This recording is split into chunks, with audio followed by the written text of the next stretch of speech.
Kesempatan kali ini saya akan mencoba untuk melakukan pemeriksaan dan pengukuran blok silinder pada sepeda motor Honda Grand Astrea. Alat dan bahan yang digunakan untuk melakukan pemeriksaan yang pertama adalah 1 unit blok silinder. Kemudian yang kedua adalah vernier caliper. Yang ketiga adalah mikrometer luar. Kemudian yang keempat adalah silinder bore gauge. Kemudian yang kelima adalah buku manualnya atau buku pedomannya. Kemudian yang terakhir adalah kain atau majin untuk nanti membersihkan perlengkapan yang sudah dilakukan. Nah, langkah kerja yang akan kita lakukan adalah yang pertama adalah kita harus pastikan bahwa blok silinder dalam keadaan bersih sehingga nanti pada saat pengukuran itu lebih akurat. Kemudian yang kedua yang kita lakukan adalah kita menggunakan alat ukur vernier caliper atau jangka sorong. Ini berfungsi untuk mengukur diameter dari silinder dari blok silinder tersebut, silinder dalamnya. Caranya yaitu dengan kita lakukan seperti ini.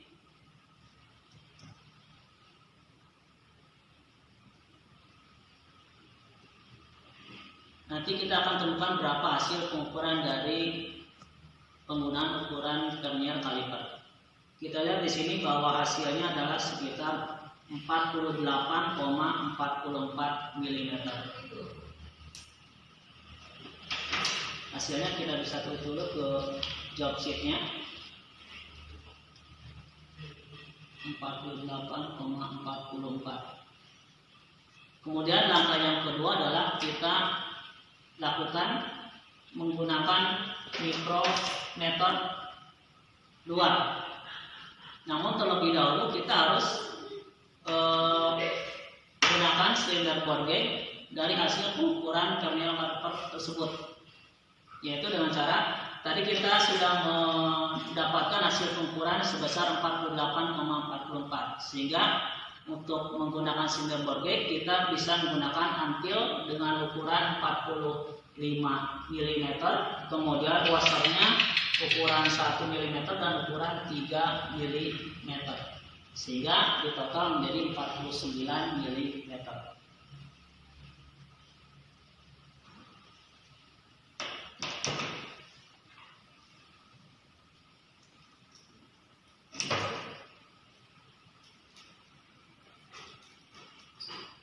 Nah, setelah antil dan washernya terpasang di silinder bore gauge, baru kita bisa lakukan pengukuran menggunakan mikrometer luar. Itu dengan cara kita memasukkan ke bagian mikrometer luarnya, antil dan washernya.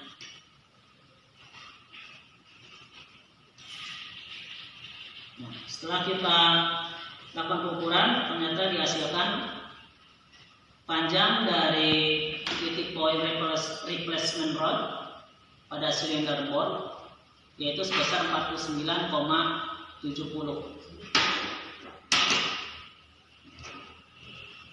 Kemudian langkah yang ketiga adalah kita lakukan pengukuran silinder pada blok silindernya. Nah, kita gunakan silinder bore gauge-nya. Namun terlebih dahulu kita lakukan kalibrasi dari silinder bore gauge-nya, yaitu dengan cara kita putar bagian jarum yang kecil untuk menentukan angka 1. Ya. Setelah berada di angka 1, kemudian kita putarkan jarum yang besarnya untuk mengarah ke angka 0. Lakukan pengukuran pada silinder dalamnya. Di sini untuk pengukurannya ada yang disebut dengan titik X dan titik Y, sehingga kita pada saat pengukurannya ada 2 titik poin, yaitu titik poin X dan titik poin Y. Dan pengukurannya itu ada di bagian atas, bagian tengah, dan bagian bawah. Kita lakukan pengukurannya di bagian atas terlebih dahulu dengan sumbu X.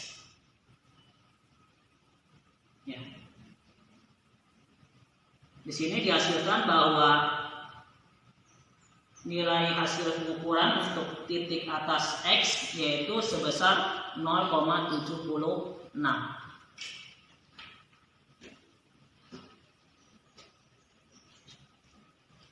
Kemudian untuk titik Y, sumbu Y, kita lakukan yang sama untuk bagian atas.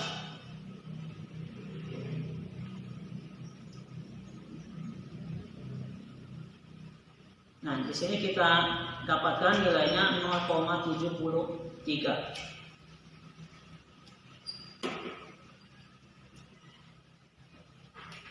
Hal itu kita lakukan kembali untuk bagian tengah dan bagian bawah.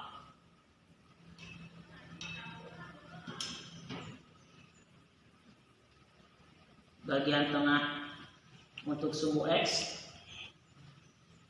hasilnya adalah 0,70.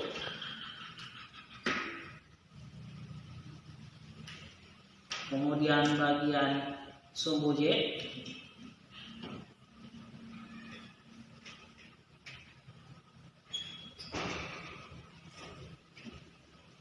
(0,66).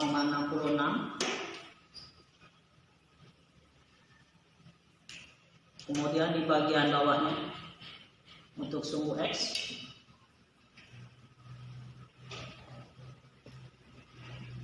(0,68).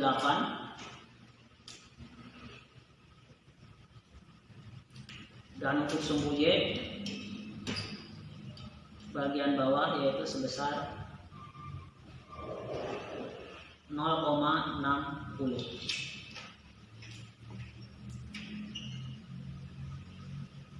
Dari hasil pengukuran tadi maka didapatkan bahwa bagian atas untuk AX yaitu 0,76, kemudian AY 0,73, dan bagian tengah BX 0,70, BY 0,66. Kemudian bagian bawah CX-nya 0,68 mm dan CY-nya 0,60 mm.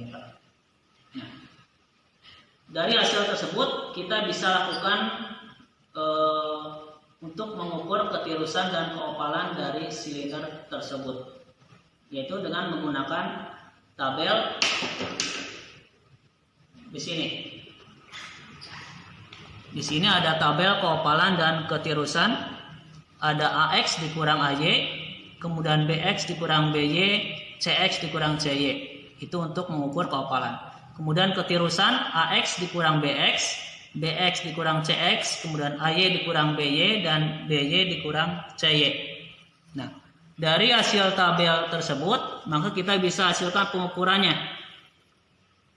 AX dikurang AY, kita bisa lihat di sini 0,76 dikurangi 0,73, hasilnya adalah 0,03. Kemudian BX kurang BY, hasilnya 0,04. CX dikurang CY 0,08. Kemudian untuk mengukur ketirusan AX dikurang BX 0,06, kemudian BX dikurang CX 0,02, AY dikurang BY 0,07, dan BY dikurang CY 0,06. Nah, dari hasil pengukuran tersebut kita bisa ambil kesimpulan bahwa nilai keopalan atau ketirusan itu bisa diambil dari nilai yang tertinggi. Di sini nilai keopalan antara 0,03, 0,04 dan 0,08, sehingga kita bisa ambil nilai yang tertinggi adalah 0,08. Maka kita tulis di sini hasil pengukuran untuk keopalan adalah 0,08. Kemudian untuk ketirusan di sini ada 0,06, 0,02, 0,07 dan 0,06. Kita ambil nilai tertinggi yaitu 0,07. Maka di sini kita tulis 0,07 mm. Nah, data spesifikasi diameter silinder yaitu 47 mm.